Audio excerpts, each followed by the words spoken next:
की बात यह है कि उन्होंने कोशिश की, लेकिन वो इमरान खान साहब की मुलाकात नहीं करवा पाए जो कमेटी बनी हुई थी मुज़ाकरात करने वाली उससे, और इस पे हुकूमत को शर्मिंदगी हुई है। यानी कमेटी के सामने उन्होंने बड़के मारी कि जनाब आपको हम बुला देंगे इमरान खान साहब से, आप बेफिक्र हो जाए, चीज़ें अब ट्रैक पे आ गई हैं,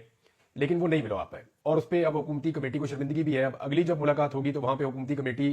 बेबसी के अलावा किसी और चीज़ का इजहार कर नहीं सकती। बहरहाल दबे लफ्जों में बेचारे कह रहे हैं, और वो कुछ लोग ये कह रहे हैं जी इमरान खान साहब अगर स्टेटमेंट ना देते तो चीजें आगे बढ़ जाती, कुछ और हो जाता, लेकिन उनका स्टेटमेंट आना, तो इमरान खान साहब ने भी स्टेटमेंट तब दिया जब उनकी मुलाकात नहीं करवाई गई। तो हुकूमत की ये जो नाकामी है, इससे हुकूमत का जो स्टेक है और हुकूमत के जो इख्तियारात हैं उनकी कली खुल जाती है कि हुकूमत के पास किसी किस्म की कोई इख्तियारात नहीं है। फिर एक जेल के अमले की जानिब से एक प्रोपेगेंडे का हिस्सा बना गया कि इमरान खान को मिलने ही कोई नहीं आया। तो इमरान खान साहब ने खुद भी क्लियर कर दिया कि मैंने अपने लोगों को ये कह दिया था कि मुज़ाकराती कमेटी मुझे मिलने आएगी, और मुज़ाकराती कमेटी के नाम दे दिए गए थे जेल की इंतजामिया को। जब उन्होंने मुज़ाकराती कमेटी ने किसी को आने नहीं दिया मिलने के लिए, या किसी को इजाजत ही नहीं दी, तो फिर बाहर जेल के खड़े होकर लोगों ने क्या करना था? वो तो मुझे मिलने के लिए आते हैं। तो यहां ये बहुत सारे सियासतदानों की तौहीन भी करते हैं, बुलाकर उन्हें घंटों खड़ा कर देते हैं और उसके बाद मुलाकात बाद वक़्त करवाते हैं और बाद वक़्त मुलाकात नहीं करवाते। लेकिन एक चीज और जो इमरान खान साहब ने कही है, उसके ऊपर आपको गौर करना चाहिए, वो जरा इंपॉर्टेंट है। इमरान खान ने कहा कि मेरे पास अब कोई रास्ता बचा नहीं है कि मैं अपने केसेस को आलमी सतह के ऊपर लेकर जाऊं। तो पाकिस्तान में तो गोली भी चल गई ना, अदालत इंसाफ दे रही थी, कभी नहीं दे रही थी, लेकिन कुछ ना कुछ उम्मीद बाकी थी जब तक कि अदालतें आजाद थी। जब 26वीं आईनी तरमीम के बाद अपनी मर्जी का एक आईनी बेंच बना दिया और हुकूमत ने अपनी पसंदीदा जजेस को उसके अंदर शामिल कर दिया, तो अदलिया से भी उम्मीद खत्म हो गई। अब अदलिया से उम्मीद है नहीं, इंतजामिया पे कब्जा हो गया है, एस्टैब्लिशमेंट जो है वो इस पोलिटिकल पार्टी को कुचलने पर लगी है। तो पाकिस्तान में आवाम निकलती है तो उनके ऊपर गोलियां चल जाती हैं। ऐसी सूरत हाल में आलमी सतह पर मामला उठाने के अलावा इमरान खान साहब कहते हैं मेरे पास और कोई रास्ता नहीं है। अब आने वाले दिनों में आप देखेंगे कि जो बरतानिया में होगा, जो अमेरिका में होगा, जो यूरोप में होगा और बाकी मुल्कों में होगा, उसका इंपैक्ट पाकिस्तान में आएगा। और पीएमएलएन के लोग अब ये मानना शुरू हो गए हैं, जावेद लतीफ साहब ने कहा, कुछ और लोगों ने कहा कि बाहर से दबाव आ रहा है, और दबाव का नतीजा है कि हमें यह कहा जा रहा है कि हम मुज़ाकरात में बैठ जाए। पीएमएलएन के जो अपने करीबी जर्नलिस्ट हैं वो ये दावा करते हैं कि ये जो पीएमएलएन है इसका कोई इख्तियार मुज़ाकरात के ऊपर नहीं है। ऐसा नहीं है कि हुकूमत में कुछ लोग कहते हैं मुज़ाकरात करें, कुछ कहते हैं नहीं करें। उनका ये दावा है, नजम सेठी साहब ने ये बात की कि इनको जो कहा जाता है बेचारे वही करते हैं, क्योंकि कठपुतली हुकूमत है और अर्दली वज़ीर आज़म इमरान खान साहब ने करार दिया शहबाज शरीफ साहब को, तो फिर उन्हें वही करना पड़ता है जो उन्हें कह दिया जाता है। इमरान खान साहब ने जेल से दो लोगों के बारे में कल के दिन में बातचीत हुई है, एक शहबाज गिल के बारे में और एक शेर अफजल मरवत के बारे में। शेर अफजल मरवत साहब के तहफ़्फ़ुज़ात हैं सलमान अकरम राजा साहब के बारे में। वो ये कहते हैं जी मेरे केसेस भी ले लिए, मेरे लिए प्रॉब्लम क्रिएट की, और सलमान अकरम राजा साहब जो है वो पार्टी में बिल्कुल नए हैं। दूसरी तरफ शेर अफजल मरवत साहब भी पार्टी में ज्यादा पुराने नहीं है, ये लगभग एक ही टाइम पे दोनों इस पार्टी में आए। सलमान अकरम राजा साहब भी इलेक्शन से पहले इस पार्टी में मुतहरिक हुए हैं, और शेर अफजल मरवत साहब भी इलेक्शन से पहले इस पार्टी में मुतहरिक हुए हैं। ये 9 मई के बाद की बात है जब ये लोग ज्यादा मुतहरिक हुए पाकिस्तान तरीके इंसाफ में। टाइम तो दोनों का एक जैसा है,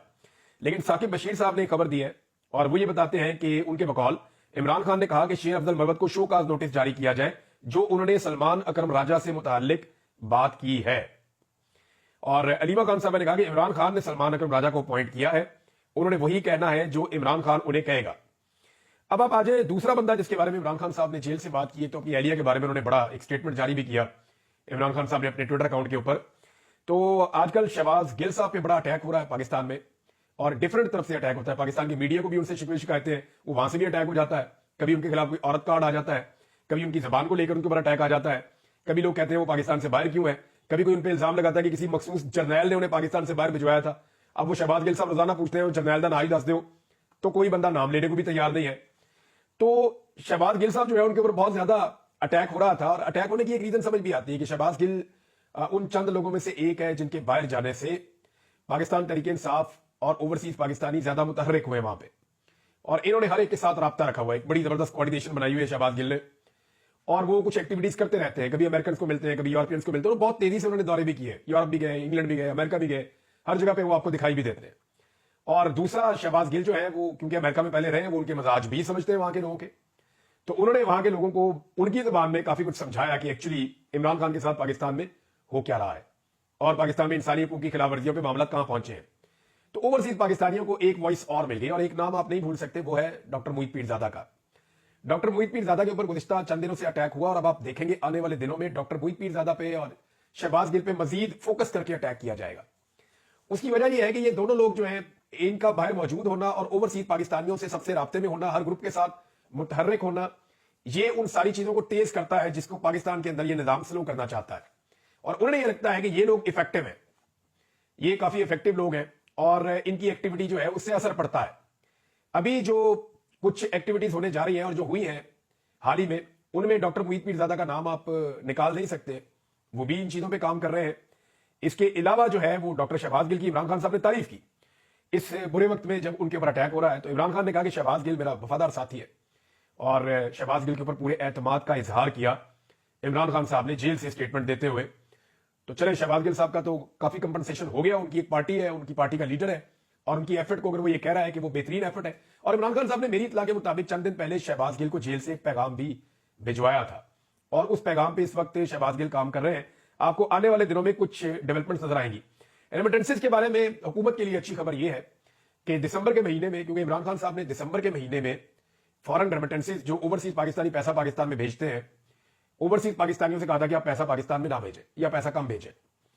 لیکن حکومت کے لیے جو حکومت نے خبر دی ہے اور جو اعداد و شمار حکومتی ذرائع سے آئے ہیں, وہ یہ بتاتے ہیں کہ گزشتہ سالوں کی نسبت اس دسمبر کے مہینے میں 2024 کا جو دسمبر تھا, اس میں جو فارن ریمیٹنسز ہیں ان کی مقدار میں اضافہ ہوا, اور وہ 3.1 ارب ڈالر تک گئی ہے. گزشتہ سال جو ہے وہ 3 ارب ڈالر سے کم تھی, اس سے پہلے اور کم تھی, اس سے پہلے اور کم تھی. تو یہ متواتر بڑھتی رہتی ہے, ریشو تو وہی ہے بڑھنے کی, لیکن ان میں اضافہ ہوا ہے. اور اس کو حکومت ایسے لے رہی ہے جیسے عمران خان صاحب کی کال کے اگینسٹ گئے ہیں اوورسیز پاکستانی, جبکہ پاکستان تحریک انصاف جو ہے ان کا یہ کہنا ہے کہ جو اوورسیز پاکستانیوں کے ریمیٹنسز والا معاملہ ہے, اس کا ڈیٹا اور اس کے اثرات, وہ یہ کہتے ہیں کہ اگلے 2 سے 3 مہینے میں آپ کو نظر آنا شروع ہوں گے. اس کا امپیکٹ ایک دم نہیں آئے گا, اور سرکاری ڈیٹا کے اوپر انگلیاں بھی اٹھائی جاتی ہیں, تھوڑا بہت مینج کرنے کی کوشش کی جاتی ہے, لیکن یہ 1-2 مہینے مینج ہو سکتا ہے, لمبے عرصے کے لیے آپ مینج نہیں کر سکتے. تو پاکستان تحریک انصاف کا کہنا ہے کہ اگر یہ چلتی رہی مہم, تو اس کا جو اثرات ہیں وہ فروری کے اینڈ میں یا مارچ کے اینڈ میں اس وقت کہیں پہ آپ کو نظر آنا شروع ہو جائیں گے. بہرحال یہ تب بھی پتہ چل جائے گا, لیکن فی الحال تو ریمیٹنسز بڑی ہیں حکومتی دعوے کے مطابق. اچھا, اس کی ایک وجوہات اور بھی ہے کہ پاکستان تحریک انصاف نے عمران خان صاحب کی جو کمپین ہے, جو اوورسیز پاکستانیوں سے ایک درخواست انہوں نے کی تھی کہ آپ فورن ریمیٹنسز جو ہے ان کو روکے, جو پیسہ موبائل سے بھیجتے ہیں اس کو کم کریں یا روکے, اس کو تحریک انصاف نے بھی سنجیدگی سے نہیں لیا. عمران خان صاحب نے کئی مرتبہ جیل میں تحریک انصاف کے لوگوں کو کہا کہ اس مسئلے کو اٹھائیں, اس پہ بات کریں, لیکن کیونکہ اس پہ کوئی بڑی کمپین چلی نہیں ابھی تک. آپ غور کریں تو سوشل میڈیا پہ تھوڑا بہت چلتا ہے, لیکن جو اوورسیز پاکستانیوں میں کمپین چلانے کا معاملہ ہے, اس کو پاکستان تحریک انصاف نے اس طریقے سے ابھی اون نہیں کیا جیسے ایک بھرپور کمپین چلائی جاتی ہے. بظاہر ایسا دکھائی دیتا ہے کہ پاکستان تحریک انصاف نے ان مذاکرات سے زیادہ امیدیں باندھ لی تھی, حالانکہ ان مذاکرات میں صرف ٹائم گین کیا گیا ہے حکومت کی جانب سے. اور جو 26 نومبر کا ایک سلسلہ تھا جو وہاں پہ قتل عام ہوا, اس پہ جو آواز اٹھائی جا رہی تھی, اس آواز کو مدھم کر دیا گیا ہے اس بیچ میں. یعنی میں آپ کو سیریسلی کہتا ہوں کہ گزشتہ کئی ویلاگز میں ہوں یا بہت سارے اور لوگ ہیں, توجہ تو بٹی ہے نا, باقی ایشوز کی طرف گئے. وہ جو گولی کیوں چلائی تھی, 26 نومبر کا قتل عام, لاشیں کہاں پہ گئی, یا لاپتہ افراد جو ہیں وہ کدھر ہیں, ان کی تصویریں کدھر ہیں, ان کے نام کیا ہیں, ان کی فیملی